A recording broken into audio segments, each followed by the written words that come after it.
va parler de la Chine. La Chine, effectivement, qui veut assouplir sa politique familiale avec une politique de l'enfant unique, il faut le rappeler, menée depuis 1979. Il y avait déjà une étape d'assouplissement en 2016 autorisant certains couples, en tout cas sous certaines conditions, à avoir un deuxième enfant. Et on en vient désormais à l'autorisation d'avoir 3 enfants. Laetitia Baldeschi est avec nous par téléphone pour évoquer ce sujet familial chinois, directrice des études et de la stratégie de CPR Asset Management. Bonjour et bienvenue Laetitia.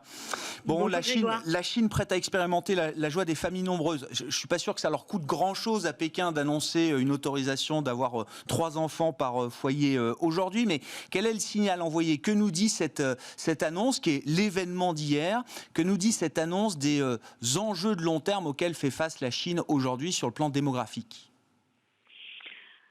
Effectivement, je pense qu'il y a beaucoup d'enjeux derrière, que le sujet de la démographie est éminemment politique en Chine.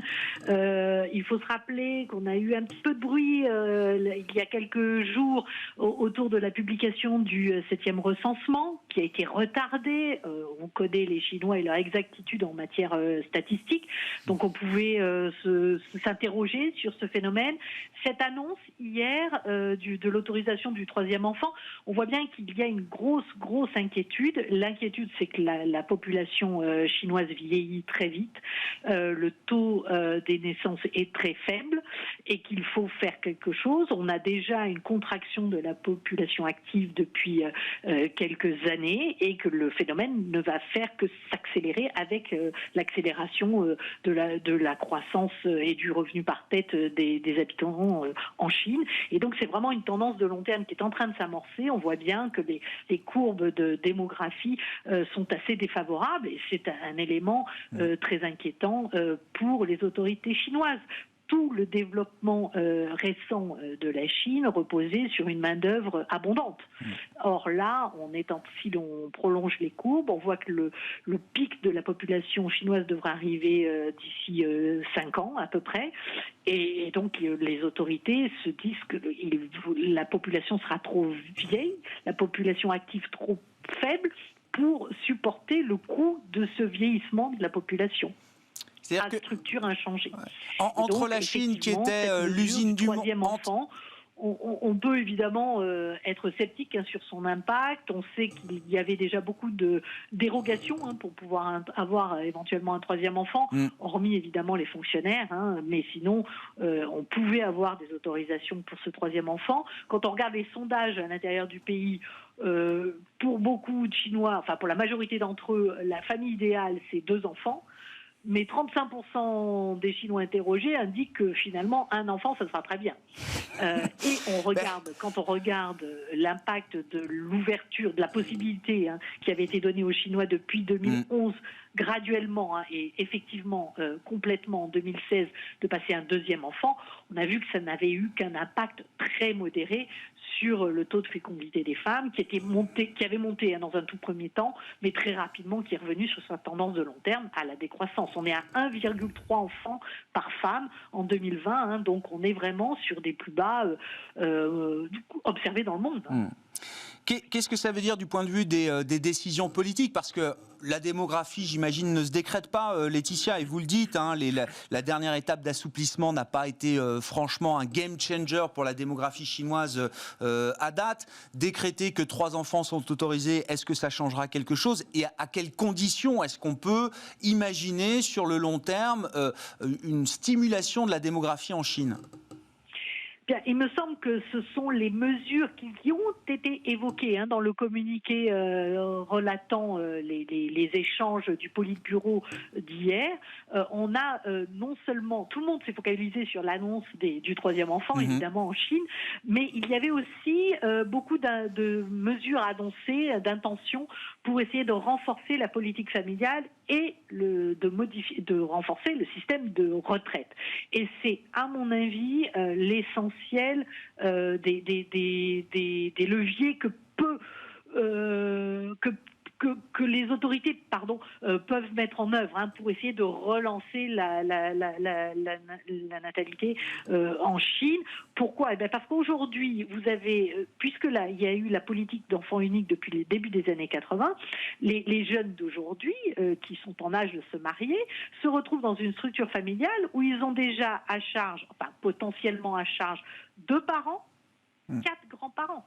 Ouais. Donc, vous imaginez, pour des couples, ils vont sûrement pas faire plus d'1 enfant parce que le coût de cet enfant sera considérable. Ils doivent déjà assurer la sécurité sociale, je dirais, défaillante de leurs propres revenus. Donc, vous voyez, c'est très pour leurs aînés, pardon.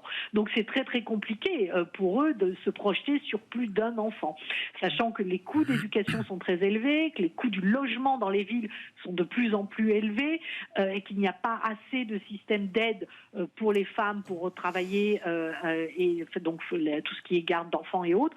Donc, tout ceci doit être développé, et c'est là que le gouvernement peut faire quelque chose s'il veut éventuellement relancer la natalité, mais ça sera vraiment sur une génération qu'on verra cela. Et quand on regarde le taux d'épargne actuel des Chinois, qui est excessivement élevé, plus de 40%, on voit bien que c'est de l'épargne de précaution pour pallier à la déficience du système social chinois. Donc c'est là, pour moi, l'urgence, c'est le système social. Et ça permettra de compléter la transformation du modèle chinois d'un modèle d'usine du monde, un modèle qui reposerait sur sa demande intérieure. Et cette demande intérieure retrouvera de la vitalité s'il y a un système social derrière.